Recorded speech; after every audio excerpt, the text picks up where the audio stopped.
Hello, good humans, and welcome back to Self with Amanda. I am your host, Amanda Tran. And on this podcast, I share ideas, experiences, and have conversations to explore the self. By developing our own self awareness, we can better show up for ourselves and those around us, and hopefully all live happier and healthier lives. On today's episode, I am exploring the difference between resource gathering and information and taking action. What do you think is the difference between an individual who has seen radical change in their life, their behaviors, who has broken out of the cycle of toxic relationships, and another individual who remains unchanged, who still exhibits the same behaviors, thought patterns that don't serve them, have never served them, and don't serve others, and who is still repeating the same toxic cycle of relationships, who is still attracted to the same kinds of people?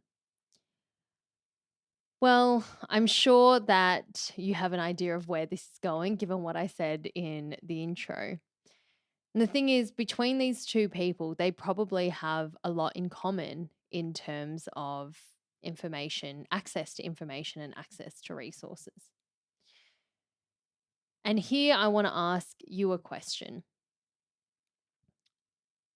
Is your life still the same? And when I ask this question, I'm not talking about things on the outside, right? That people often measure differences in, meaning scaling up in your career and earning more money and seeing more opportunities. All those things are great things, they are fruitful things. And I'm not discounting that. But my question about whether your life looks the same or not, what I'm really asking is you as an individual, if you are still the same, and that sameness is in the same level of reactivity, in volatility? Are you attracted to the same kinds of people if you've previously been attracted to, a lot of red flags or um, drawn into more toxic relationships? Are you still as reactive? Do you still handle conflict the same way? Do you notice the same thought patterns when you are triggered? And I ask that question because something that I've seen in this wellness space, in this self help, personal growth, self development space, is we all have an incredible availability of resources and information at the moment. This is a great time to work on yourself, and all the info is there. And I can see that people are out there reading all the self help books. And real quick, I want to pause and say this episode is here because I've been this person. This is not coming from a place of judgment whatsoever. It's coming from an honest recognition that often we can be here gathering all the information and do nothing about it. So, what was I saying? You can have read all the self help books. And this was me reading all the self help books, following all the right channels on social media, going to therapy, talking things through, accruing the wisdom, the advice, and probably being able to recite all of that as well. In terms of being aware and self aware, I would have considered myself along my journey. A lot of the times I would have considered myself very self aware. Now, I come back to that original question. What is the difference between those two individuals? It's not the access to information or the access to resources. The reality is, both people can have all the same information, resources, access to therapy, can have all of that. But why is it that one person's life looks radically different to another? And not because we're comparing the two, but as in compared to the person that they were before. When we talk about personal growth, the idea is that you can see how you've grown, right? If you take a plant and you grow it from its seed, you can see the difference. You visibly see the difference. And there's stuff on the outside, and then there's the health and growth of the plant. And if it becomes fruitful, if it's a little fruit tree and it starts spurting fruit, oh my gosh, I'm so bad with like plant stuff. So that was very basic, and I hope that was right. Anyway, the point of personal growth is being able to see growth happen, which means change has to happen. If you're a seed and 5 years later you still look like a seed, there's no growth, right? So the difference between these two individuals is this: it is a willingness to take action and the discipline to continuously take action so that it becomes consistent. It's about building the consistency of action into your life in order for you to change. Something that I learned about myself, being a person who is really thirsty for knowledge. I've always loved learning and researching stuff and getting into the layers of it all. What I realized a few years ago is that I got caught up in a lot of this resource and information gathering. I was a consumer of the information, but ultimately that knowledge died at the end of my thoughts. Ultimately, I had all of this available to me, but without taking action, nothing in my life was going to change. And I'm not sure that there was a specific point in time where I really woke up to this. But when I look back in hindsight, I can see I spent thousands of dollars, lots and lots of money in therapy. I spent hours sitting in the chair talking about things to death. I spent hours, obviously, there and was reading books. I was listening to podcasts. I was purchasing courses on communication. I was researching and doing couples therapy. I was like just grasping at all of these things.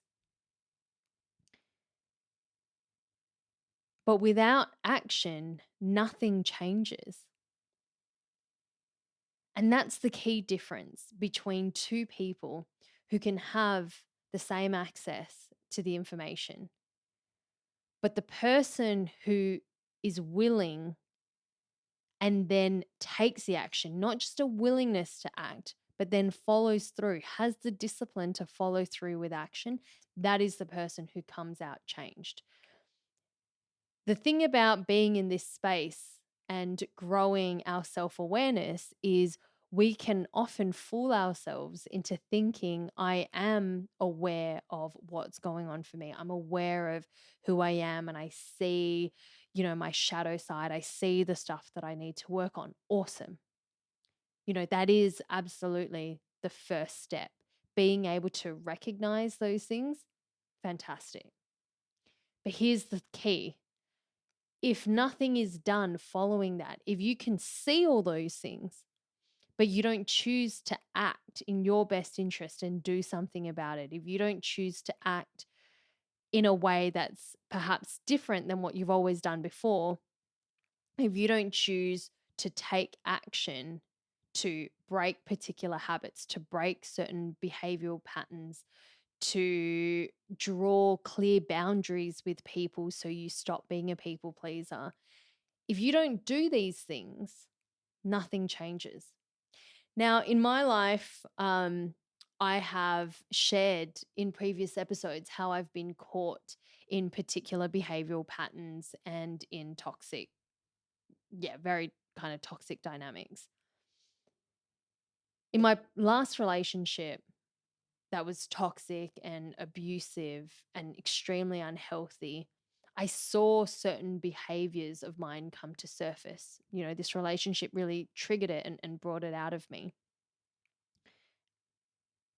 And the interesting thing is that was a long way into my journey. I've been on this growth journey for 12 years now. So at that point, for about a decade, maybe just under a decade. And I had all of this knowledge. If you questioned me on things, I could tell you about nonviolent communication. I could tell you about healthy conflict resolution. I could tell you what red flags were. I could tell you what a toxic relationship was.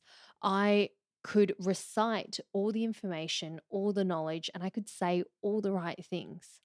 And yet I was still living in it and unwilling, and that's the key thing, was I was unwilling to do the hard thing.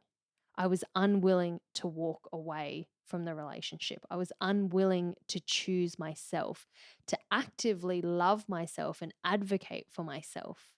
And so I stayed. And I stayed thinking and fooling myself into believing that things could just change if I like tweaked this and did that. And so, you know, when we do that, there's this false sense of belief that we are taking some type of positive action. But the reality is, the one action I was avoiding taking was one, an acceptance of this person for who they were, as he was, right? Like, this was just someone who had a lot of his own unresolved stuff, that I was not the person to fix it. It's not my right and it's not my place. It's not my duty.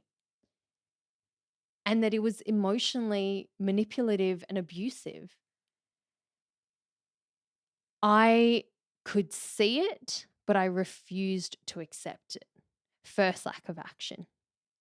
And then I allowed, and even that passive allowing might not seem like an active action, but what it was I was failing to do something, knowing that it wasn't right for me. I still chose not to. And that's the active decision, is choosing not to do something is still an active decision, right? And it wasn't until I finally made the decision to walk away from the relationship and then book flights and get the hell out of there. I pretty much fled the country. Within a week, I was out, thankfully. And that was the first significant key action that I took in order to advocate for myself and to love myself.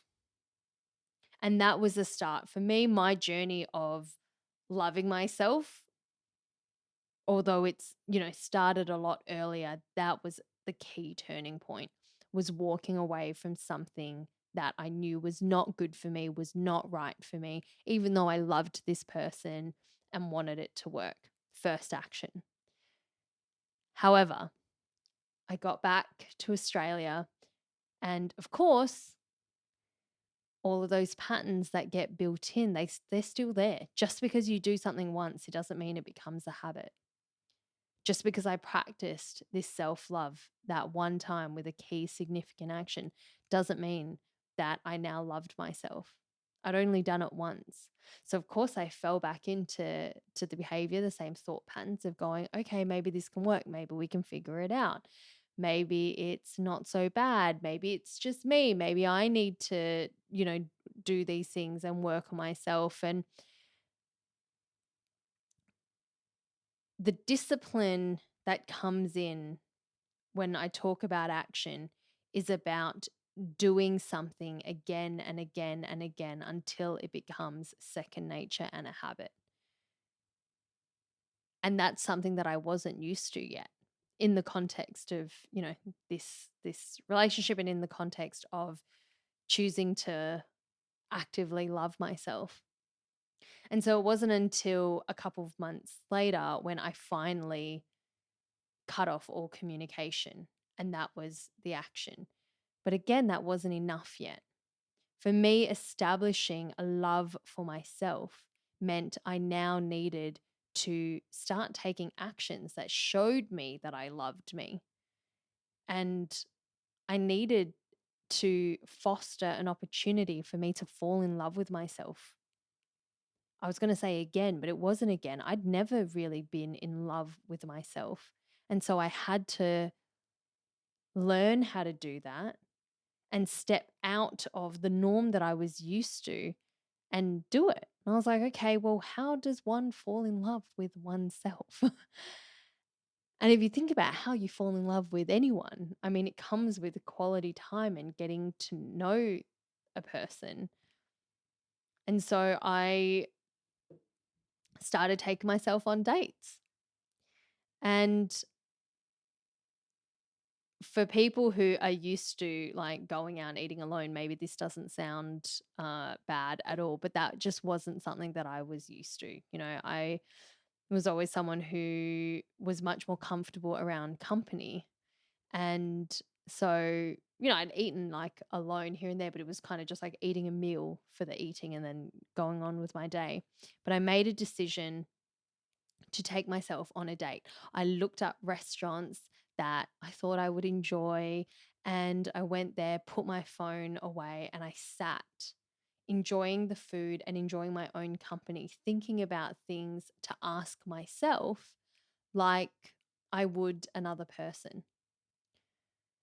And there was a layer of discomfort that sat there because a part of me felt like people were watching me and judging me and thinking like, what's this weirdo doing? Even though no one actually cares. Like, who cares if someone's sitting at a restaurant by themselves? Like, I've never cared seeing that, but it doesn't matter how much logic you throw at it. There was a part of me that did care and was concerned, and that was okay.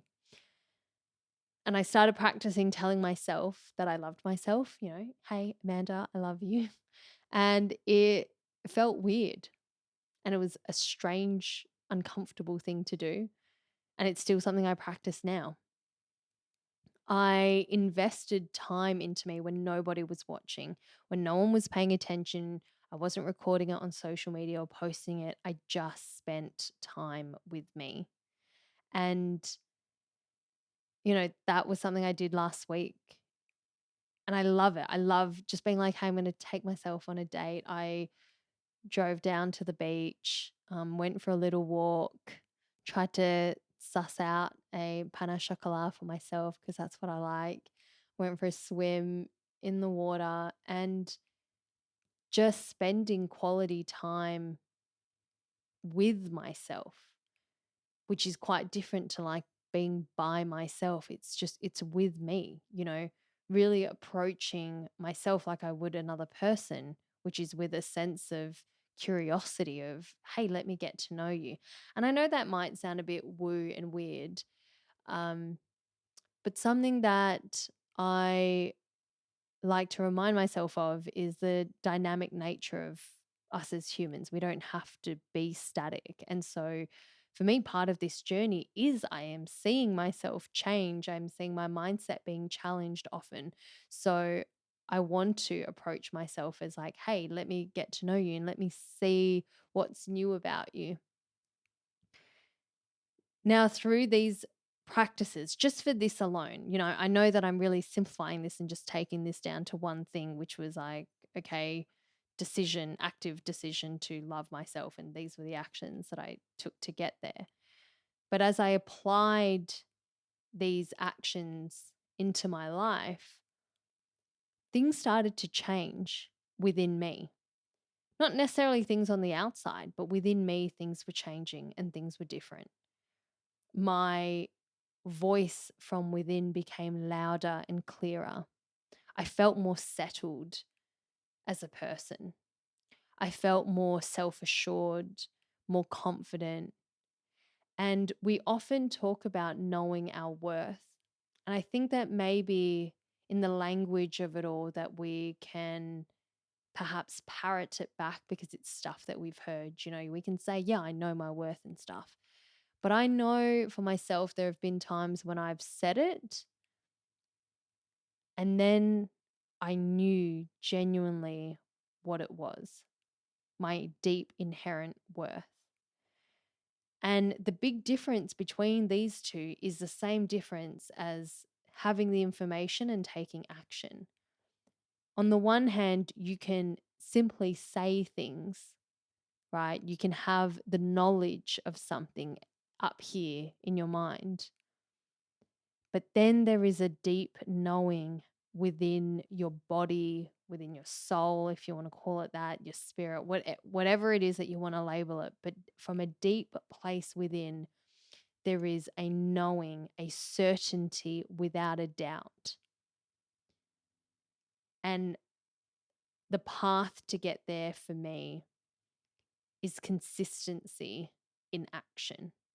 It's discipline in action. That is what leads to our minds changing, our reactive nature changing, to the same thought patterns and stories that we might tell ourselves, that they slowly shift. Because without any of that action, if you just have the information, you're essentially just trying to kind of delete some files and replace them with other information. But the reality is it all sits there. There's no way to just drain it out and pretend like it didn't happen. So we gather this information and we try to convince ourselves. But the body knows. And that's the thing, right? Is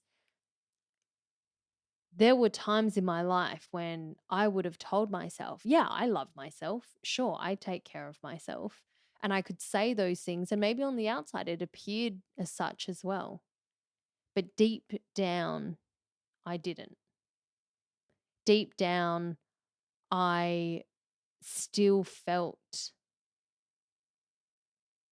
lost and lonely and incomplete,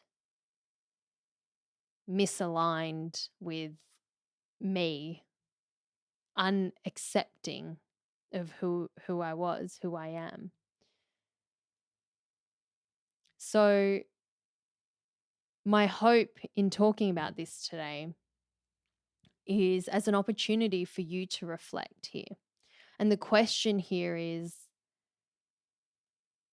are there things that you notice within yourself that are still the same that you've wanted to change? Are there things that you know within you that you've avoided, whether that's avoided accepting particular narratives or an unwillingness to accept a particular truth? Are there actions that you've been avoiding? Actions that bring in a healthier, more connected version of you? Are there certain patterns that you were drawn back to repeatedly? Are there certain red flags and toxic people that you find yourself drawn back towards consistently? And again, I am sharing this completely free of judgment. If you've answered yes to any of these things, if you feel stagnant in a particular area that you've been hoping to grow in, then what I'm inviting here is an opportunity to consider actions that you've been avoiding or actions that you haven't taken. Or if you haven't even thought about the fact that there are actions you could take, that perhaps that's the challenge, is what can you do? You know, we call it doing the work, not just knowing the work or reading the work or hearing the work. It's doing the work because action is needed. And without action, there is no change. Thank you for tuning in to today's episode. If you enjoy the show, please rate and review it. You can share it as well, share the love. You can watch this podcast on YouTube or listen on Spotify or anywhere else you get your podcasts. Please follow me on Instagram at Self with Amanda. I'm also on TikTok now. Oh my gosh. And on YouTube as well. I appreciate you just being here and supporting the show. So thank you so much for your time. And I will see you next Thursday. Bye.